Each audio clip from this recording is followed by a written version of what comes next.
Halloween Part 2 is coming up in Pokemon Go, and it features brand new costume Pokemon. And in this video, I will be going through everything the event has to offer and the best tips to help you make the most of it. So Halloween Part 2 will be taking over from Halloween Part 1 on the 27th at 10 AM, and it will last until the 2nd of November at 8 PM local time. But what exactly does this event have to offer? So like the first part of the Halloween event, some of the bonuses will be tied to milestones of the Halloween Go Pass. But for this event, there are some extra general bonuses as well that I will be going through. So to get the bonuses from the Go Pass, you do need to reach rank 10 to get the tier 1 bonuses of 2 times catch candy or 3 times catch candy if you have the deluxe ticket, which costs $8. Reaching rank 25 will get you the tier 2 bonus of increased chance for Candy XL when catching Pokemon with nice, great or excellent throws. And at rank 40 in the Go Pass, you will unlock the tier 3 bonuses, which are 2 times transfer candy or 3 times if you have the deluxe pass, and you'll have an increased chance to receive Candy XL when transferring Pokemon, which again will be improved to a greater chance if you have the deluxe version. Now outside of the Go Pass, you will also have an increased chance to encounter shiny costume Pokemon in raids, and on October 31st specifically, costume Pokemon will have a small chance to give rare candy and rare Candy XL when caught with nice throws or better. And whilst this bonus in particular does sound good, historically the chance has been very low, so I wouldn't worry too much if you can't play on that day to take advantage of it. We also have brand new costume Pokemon debuts during this event, including Teddy Ursa wearing a witch hat, which can evolve into Witch Hat Ursaring and then into Witch Hat Ursaluna, and Noibat wearing a headband will also debut, which can evolve into Noivern wearing a headband. But how can you get these costume Pokemon during the event? Well, both Witch Hat Teddy Ursa and Headband Noibat will be available in the wild amongst others that haven't been specified, and both of them will have boosted shiny rates. For the raids, in 1-star raids will be Pikachu wearing a Halloween Mischief costume, Piplup wearing a Halloween Mischief costume, Sinistea, which has an increased chance to be shiny from raids, and the new debut from Halloween Part 1, which is Poltergeist.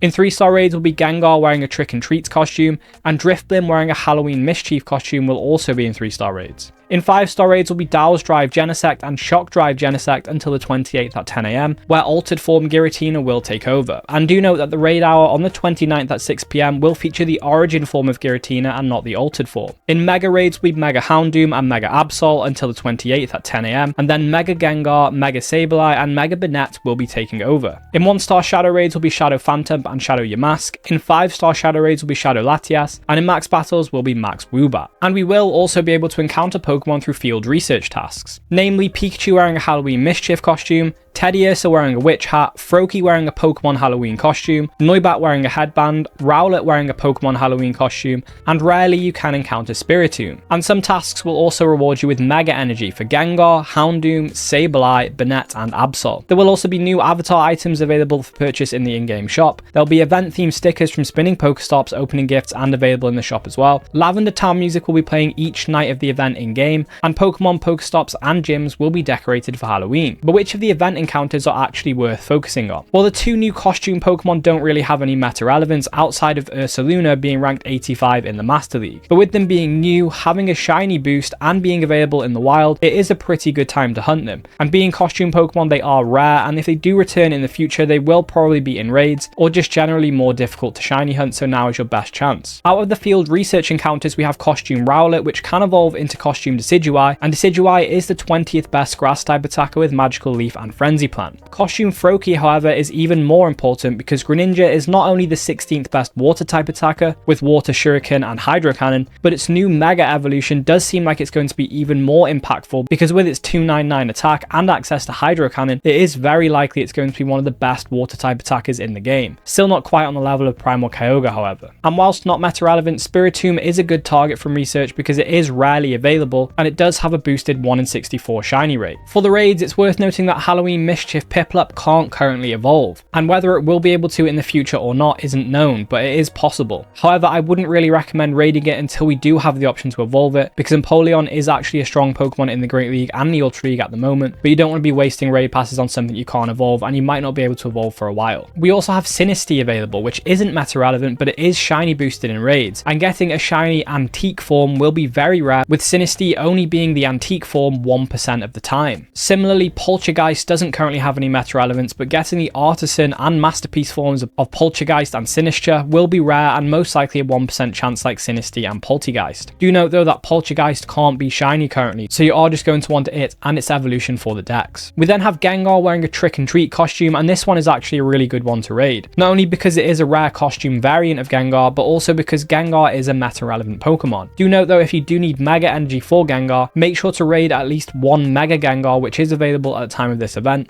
to get 200 energy needed to Mega Evolve it for the first time. Because Mega Gengar is the second best Ghost type attacker in the game with Lick and Shadow Ball, and it's the second best Poison type attacker with Lick and Sludge Bomb. And if you can use this Mega Energy on a G-Max Gengar, then even better, because it then can be used as the best Ghost type attacker for Max Battles as well. And if you don't have G-Max Gengar, Max Gengar is the second best Ghost type attacker for Max Battles, so it could be worth Mega Evolving one of them. And if you are going to raid Mega Gengar, it does have a raid CP of 50,516, and the 100% IVs for Gengar from these raids are 1644 and 2055 boosted in cloudy and foggy weather. It's a Ghost and Poison type, therefore weak to Ground, Ghost, Psychic and Dark type attacks. The best counters are Primal Groudon, Shadow Mewtwo, Shadow Groudon, Mega Gengar, Dawnwings Necrozma, Mega Garchomp, Mega Latios, Therian Landorus, Mega Tyranitar and Shadow Tyranitar. And for budget counters, I recommend Hydreigon, Tyranitar, Gengar, Garchomp, Salamence and Hisui and Zoroark. This Pokemon can actually be soloed with the best counters at high levels, but I would recommend 2 or 3 trainers, and do remember to party up to use party power if you can. We also have Mega Sableye in Mega Raids, which doesn't have any meta relevance, apart from Sableye's meta relevance in the Great League, but it is a good option for Mega Evolution during the Halloween events where Ghost and Dark types are spawning more commonly. And Mega Sableye will be able to get you more candy for both of these types at the same time. If you do decide to raid it, it has a raid CP of 23,935, and the 100% IVs for Sableye are 843 and 1054 boosted in foggy weather. It's a Dark and Ghost type, therefore weak to Fairy type attacks only. The best counters are Mega Gardevoir, Crown Zacian, Mega Rayquaza, Enamorus, Shadow Gardevoir, Crown Zamazenta, Eternatus, Tapu Koko, Tapu Lele and Tapu Bulu. And for the budget counters, I would recommend Gardevoir, Togekiss, Hatterene, Primarina, Sylveon and Gramble. I would recommend 2 or 3 trainers for this raid. Mega Banette is also available, and it is the 4th best Ghost type overall with Shadow Claw and Shadow Ball, and it doesn't have a poison typing like Gengar does, so it won't take super effective damage from psychic types, which the Ghost type is also super effective against. In this situation against Pokemon like Mewtwo for example, Mega Banette could be a strong alternative to Mega Gengar. And if you do decide to raid it, it does have a raid CP of 41,038, and the 100% IVs for Banette are 1313 and 1642 boosted in foggy weather. It is a pure Ghost type, therefore weak to Dark and Ghost type attacks. The best counters are Mega Tyranitar, Shadow Tyranitar, Mega Houndoom, Mega Gengar, Mega Absol, Shadow Hydreigon, Mega Rayquaza, Eternatus,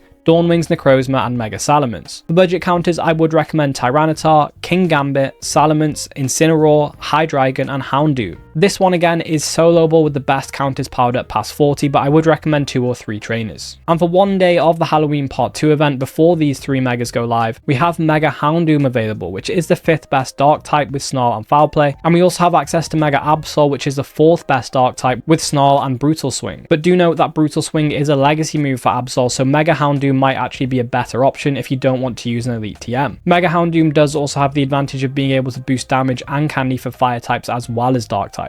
And I do go over counters for both of these Megas in the previous Halloween videos, so check that out if you want to know more. In 5-star raids for the first day of this event, we do have Genesect Styles Drive and Shock Drive, and Genesect is the 11th best Bug type attacker with Fury Cutter and X-Scissor, and it's the 15th best Steel type with Metal Claw and Magnet Bomb. And of the 2 forms, the Shock Drive form is more relevant because it can get access to the Electric Attack Techno Blast through Elite TM, which makes it one of the better forms in the Master League, being ranked 94. And for Altered Giratina, that will be taking over after Genesect, it is more of a Go Battle League Pokemon, being ranked 44 in the Great League in its Shadow form, so a good time to pick up candy for the Shadow form if you've got it. It's also ranked 38 in its regular form in the Ultra League, and it's ranked 75 in the Master League. Contrastingly, the Origin form is the 15th best Ghost type attacker with Shadow Claw and Shadow Force, but it is also an option in the Master League, being ranked 88. Do note, however, that it won't come with Shadow Force when caught from these raids, so you would need an Elite Charge TM to get that. And if you are going to raid either of these, here are the 100% IV CP values and raid CPs for them. They are both Dragon and Ghost types, therefore weak to Ghost, Ice, Dragon, Dark and Fairy type attacks. The best counters are Eternatus, Mega Rayquaza, Black Kyurem, Mega Garchomp,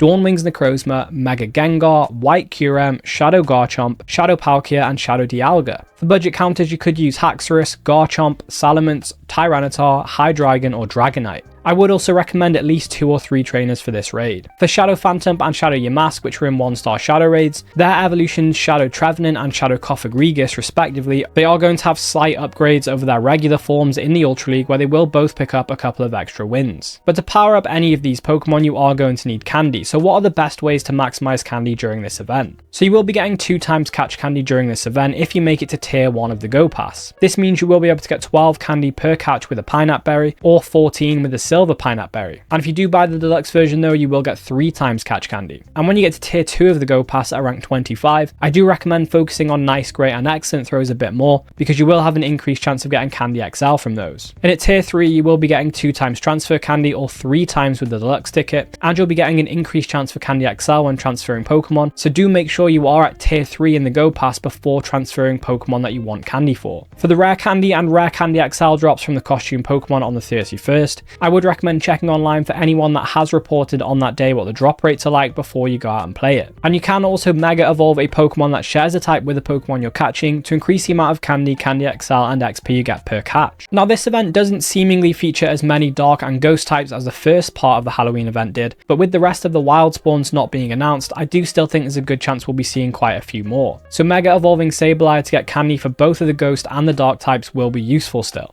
Otherwise, you could Mega Evolve one of these other Ghost types, or you could Mega Evolve one of these Dark types. And if you can, do remember to Mega Evolve a Pokemon that is at the max Mega level so you can get more Candy, XP, and chance for Candy XL. And trading can also get you extra Candy depending on the distance between the locations where the 2 Pokemon were caught. But this season, because of the seasonal bonuses, every trade will get you an extra Candy and a guaranteed Candy XL. The Candy XL, however, doesn't stack with the one from distance. And if you do trade on a Sunday, you can benefit from Trade Days, which is a mini event that happens on Sundays only during this season, and it offers these trading bonuses. And regarding Stardust that you'll also need alongside Candy to power up these Pokemon, I do recommend playing Gmax Garboda Max Battle Day on the 1st between 2 PM and 5 PM local time, because Gmax battles are some of the best ways to get Stardust, because you do get 25,000 Stardust per battle, which is 35.7 thousand when you have a star piece active, and 75k if you double up your rewards with 200 Pokecoins. So especially with these being remote raidable now, it is a great chance to get a lot of Stardust really quick. Garboda is also a Stardust boosted Pokemon that gives 950 Stardust per catch. So this event will be really helpful if you're looking to level up to level 72, where one of the requirements is to get 1 million Stardust. And with you needing to get 50 Platinum Medals to level up to level 80, here are some that you can work on during this event in particular. With all of the Ghost and Dark type Pokemon spawning, it's a good time to work on your Hex Maniac and Delinquent Platinum Medals. And if you haven't raided any of this event's raid bosses before, that could help you with your Rising Star medal. And as some of the Mega and 5-star raids are soloable, it's a good time to work on your Champion and Battle Legend medals. And if any of these raids are done with somebody on your friends list, it'll help you progress your Rising Star Duo medal. And any raid could help you with your Raid Expert medal. And if you are hunting Pokemon from research like Spiritomb for the shiny, then this will be a good help with your Pokemon Ranger medal. And if you do want to know other ways you can level up quicker and easier, I do recommend checking out this video on the screen next, and I'll catch you in the next one.